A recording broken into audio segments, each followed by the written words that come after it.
Hello ಮಕ್ಕಳೇ, welcome back to my channel. ಇವತ್ತಿನ ವಿಡಿಯೋದಲ್ಲಿ ನಾವು 3ನೇ ತರಗತಿಯ ಕನ್ನಡ ಪುಸ್ತಕವಾದ ಸವಿ ಕನ್ನಡ ಭಾಗ 1 ಈ ಪುಸ್ತಕದಲ್ಲಿನ ಪಾಠ 8 ಸಂಕ್ರಾಂತಿ. ಓಕೆ, ಇದು ಪದ್ಯ. ಮಕ್ಕಳೇ, ಇದರ ಪ್ರಶ್ನೋತ್ತರಗಳು ಹಾಗೂ ಎಲ್ಲ ಭಾಷಾಭ್ಯಾಸವನ್ನು ನಾವು ಇವತ್ತು ನಮ್ಮ ವಿಡಿಯೋದಲ್ಲಿ ಸಾಲ್ವ್ ಮಾಡೋಣ. ಸೊ ನಡೀರಿ, ಹಾಗಾದರೆ ವಿಡಿಯೋನ ಸ್ಟಾರ್ಟ್ ಮಾಡೋಣ. ಮೊದಲಿಗೆ ಅಭ್ಯಾಸವನ್ನು ನೋಡೋಣ ಮಕ್ಕಳೇ. ಅದರಲ್ಲಿ ಮುಖ್ಯ ಪ್ರಶ್ನೆ ಈ ಕೆಳಗಿನ ಪ್ರಶ್ನೆಗಳಿಗೆ ಒಂದೊಂದು ವಾಕ್ಯದಲ್ಲಿ ಉತ್ತರಿಸುವಂತ ಇದೆ. ಅದರಲ್ಲಿ ಪ್ರಶ್ನೆ 1, ತಂಗಿಯು ಯಾವ ಲಂಗ ಹಾಕಿಕೊಂಡಿದ್ದಳು? ಉತ್ತರ, ತಂಗಿಯು ಗರಿಮುರಿ ಜರತಾರಿ ಲಂಗ ಹಾಕಿಕೊಂಡಿದ್ದಳು. ಪ್ರಶ್ನೆ 2, ಗೆಳತಿಯ ಜೊತೆ ತಂಗಿ ಕೇರಿಗೆ ಹೊರಟಿದ್ದು ಏಕೆ? ಎಳ್ಳು, ಕಬ್ಬು, ಸಕ್ಕರೆ ಅಚ್ಚು, ಬಾಳೆಹಣ್ಣು, ಬೆಲ್ಲವನ್ನು ಹಂಚಲು ಗೆಳತಿಯ ಜೊತೆ ತಂಗಿ ಕೇರಿಗೆ ಹೊರಟಿದ್ದಾಳೆ.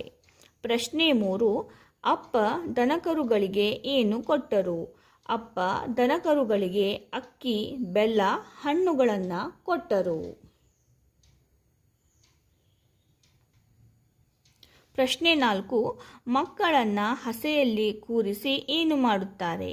ಮಕ್ಕಳನ್ನು ಹಸೆಯಲ್ಲಿ ಕೂರಿಸಿ ಎಳ್ಳು ಎರಚಿ ಅಚ್ಚುಗಳನ್ನು ತಲೆಯ ಮೇಲೆ ಸುರಿಯುವರು. ಪ್ರಶ್ನೆ 5, ಈ ಪದ್ಯವು ಯಾವ ಹಬ್ಬಕ್ಕೆ ಸಂಬಂಧಿಸಿದ್ದಾಗಿದೆ?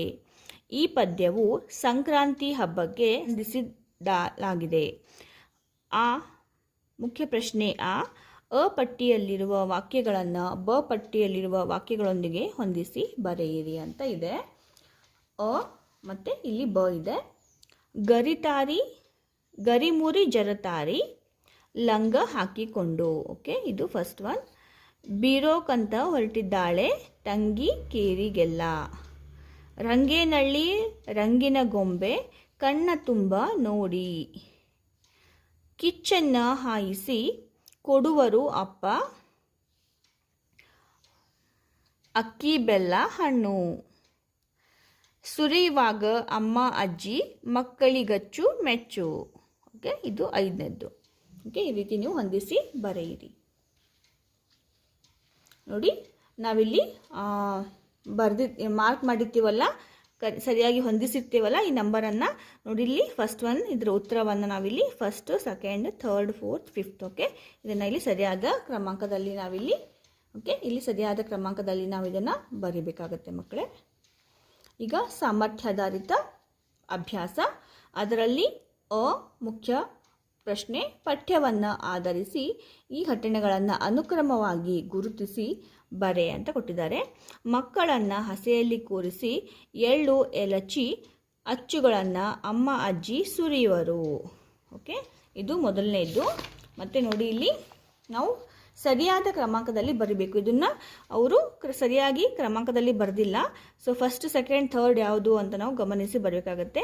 ಪುಟಾಣಿ ತಂಗಿ ತನ್ನ ಗೆಳತಿ ಜೊತೆ ಎಳ್ಳು ಬೆಲ್ಲ ಬೀರಲು ಹೊರಟಳು. ತಂಗಿಯು ಗರಿಮುರಿ ಜರತಾರಿ ಲಂಗ ಹಾಕಿಕೊಂಡಳು.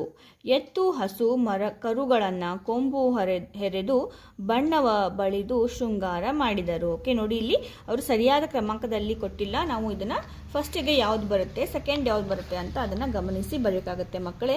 ಇಲ್ಲಿ ನೋಡಿ, ತಂಗಿಯು ಗರಿಮುರಿ ಜರತಾರಿ ಲಂಗ ಹಾಕಿಕೊಂಡಳು, ಇದು ಫಸ್ಟಿಗೆ ಬರುತ್ತೆ. ನೆಕ್ಸ್ಟ್ ನೋಡಿ, ಇಲ್ಲಿ ಸೆಕೆಂಡ್, ಪುಟಾಣಿ ತಂಗಿ ತನ್ನ ಗೆಳತಿ ಜೊತೆ ಎಳ್ಳು ಬೆಲ್ಲ ಬೀರಲು ಹೊರಟಳು, ಇದು ಸೆಕೆಂಡ್ ಬರುತ್ತೆ. ಎತ್ತು ಹಸು ಕರುಗಳನ್ನು ಕೊಂಬು ಹೆರೆದು ಬಣ್ಣವ ಬಳಿದು ಶೃಂಗಾರ ಮಾಡಿದರು, ಇದು ಥರ್ಡು.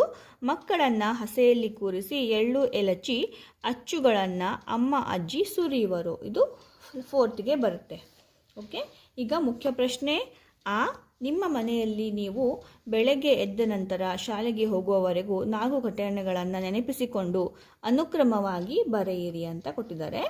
ನೀವು ಬೆಳಗ್ಗೆ ಎದ್ದ ತಕ್ಷಣ ಏನು ಮಾಡ್ತೀರಾ, ಸ್ಕೂಲಿಗೆ ಹೋಗೋವರೆಗೂ ಅದನ್ನು ಬರಿ ಅಂತ ಹೇಳಿದ್ದಾರೆ. ಫಸ್ಟ್ ಒನ್, ಬೆಳಗ್ಗೆ ಎದ್ದ ತಕ್ಷಣ ದೇವರಿಗೆ ನಮಸ್ಕರಿಸುವೆನು, ಹಲ್ಲು ಉಜ್ಜಿ ಸ್ನಾನವನ್ನು ಮಾಡುವೆನು, ದೇವರ ಪೂಜೆ ಮಾಡಿ ತಿಂಡಿ ತಿನ್ನುವೆನು, ಶಾಲೆಯ ಸಮವಸ್ತ್ರ ಧರಿಸಿ ಪುಸ್ತಕಗಳನ್ನು ಜೋಡಿಸಿ ಶಾಲೆಗೆ ತಯಾರಿ ಆಗುವೆನು. ಓಕೆ, ಈಗ ಭಾಷಾಭ್ಯಾಸವನ್ನು ನೋಡೋಣ. ಅದರಲ್ಲಿ ಮುಖ್ಯ ಪ್ರಶ್ನೆಯ ಕೆಳಗಿನ ವಾಕ್ಯಗಳನ್ನು ಆವರಣದಲ್ಲಿ ಕೊಟ್ಟಿರುವ ಸೂಚನೆಗಳಂತೆ ಅನುಸಾರವಾಗಿ ಬರೆಯಿರಿ ಅಂತ ಇದೆ. ಹುಡುಗಿಯು ತರಕಾರಿಯನ್ನು ತಂದಳು ಅಂತ ಇದೆ. ಇದನ್ನು ಪುಲ್ಲಿಂಗ ರೂಪದಲ್ಲಿ ಬರೆಯಿರಿ ಅಂತ ಇದೆ. ಹುಡುಗನು ತರಕಾರಿಯನ್ನು ತಂದನು. ರಾಜು ಗಾಡಿಯನ್ನು ಎಳೆದನು. ರಾಜು ಎಂಬ ಪದದ ಬದಲಿಗೆ ಎತ್ತು ಎಂಬ ಪದ ಬಳಸಿ ವಾಕ್ಯ ರಚಿಸಿ ಅಂತ ಇದೆ. ಎತ್ತು ಗಾಡಿಯನ್ನು ಎಳೆದಿತು. ಓಕೆ,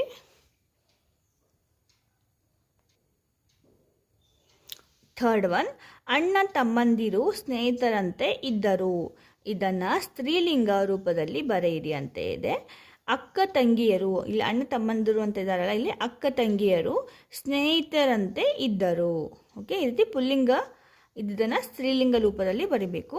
ಈಗ ಮುಖ್ಯ ಪ್ರಶ್ನೆ ಕೆಳಗೆ ಕೊಟ್ಟಿರುವ ಪದಗಳನ್ನು ಪುಲ್ಲಿಂಗ, ಸ್ತ್ರೀಲಿಂಗ, ನಪುಂಸಕ ಲಿಂಗಗಳಾಗಿ ವಿಂಗಡಿಸಿ ಬರೆಯಿರಿ ಅಂತ ಕೊಟ್ಟಿದ್ದಾರೆ. ಇಲ್ಲಿ ನೋಡಿ, ಇಲ್ಲಿ ಕೋಷ್ಟಕದಲ್ಲಿ ಕೆಲವೊಂದು ಪದಗಳನ್ನು ಅವರು ಕೊಟ್ಟಿದ್ದಾರೆ. ಇಲ್ಲಿ ಕೋಷ್ಟಕದಲ್ಲಿ ನಾವು ಪುಲ್ಲಿಂಗ, ಸ್ತ್ರೀಲಿಂಗ ಮತ್ತು ನಪುಂಸಕ ಲಿಂಗ ಇದರಲ್ಲಿ ಯಾವ್ಯಾವ ಬರುತ್ತೆ ಅಂಥೇಳಿ ನಾವು ಬರೀಬೇಕಾಗತ್ತೆ ಮಕ್ಕಳೇ. ನೋಡಿ, ಇಲ್ಲಿ ತಮ್ಮ, ತಂದೆ, ರಾಜ, ಗೆಳೆಯ ಮತ್ತು ಅಜ್ಜ ಇವು ಪುಲ್ಲಿಂಗದಲ್ಲಿ ಬರ್ತವೆ. ಇದರಲ್ಲಿನೂ ಸ್ತ್ರೀಲಿಂಗದಲ್ಲಿ ರಾಣಿ, ಗೆಳತಿ, ತಂಗಿ, ಅಕ್ಕ, ತಾಯಿ, ಸಹೋದರಿ ಇವು ಸ್ತ್ರೀಲಿಂಗ ರೂಪಗಳು. ನಪುಂಸಕಲಿಂಗದಲ್ಲಿ ಪುಸ್ತಕ, ಶಾಲೆ, ಮೇಜು, ಕುರ್ಚಿ ಮತ್ತು ಗೋಡೆ ಇವು ನಪುಂಸಕ ಲಿಂಗದಲ್ಲಿ ಬರ್ತವೆ. ಓಕೆ, ಈಗ ಭಾಷಾ ಚಟುವಟಿಕೆ. ಅದರಲ್ಲಿ ಮುಖ್ಯ ಪ್ರಶ್ನೆ ಈ ಪದ್ಯದಲ್ಲಿ ಬರುವ ಪ್ರಾಸ ಪದಗಳನ್ನು ಆರಿಸಿ ಬರೆ ಅಂತ ಇದೆ ಮಕ್ಕಳೇ. ಬಂತು, ತಂತು, ಹಬ್ಬ, ಕಬ್ಬ, ಹಾಕಿಕೊಂಡು, ಮಾಡಿಕೊಂಡು, ತಂಗಿ, ಗೊಂಬಿ, ಜೋಡಿ, ನೋಡಿ, ಅಚ್ಚು, ಮೆಚ್ಚು. ಓಕೆ, ಇವಿಷ್ಟು ಏನು ಪ್ರಾಸಪದಗಳು. ಪ್ರಾಸಪದಗಳು ಅಂದರೆ ರೈಮಿಂಗ್ ವರ್ಡ್ಸ್.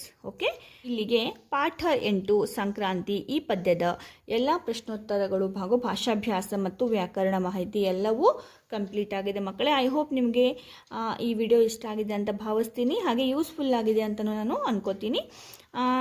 ಇದನ್ನು ನಿಮ್ಮ ಫ್ರೆಂಡ್ಸ್ಗೆ ಶೇರ್ ಮಾಡಿ, ಅವ್ರಿಗೂ ಕೂಡ ಹೆಲ್ಪ್ ಆಗುತ್ತೆ.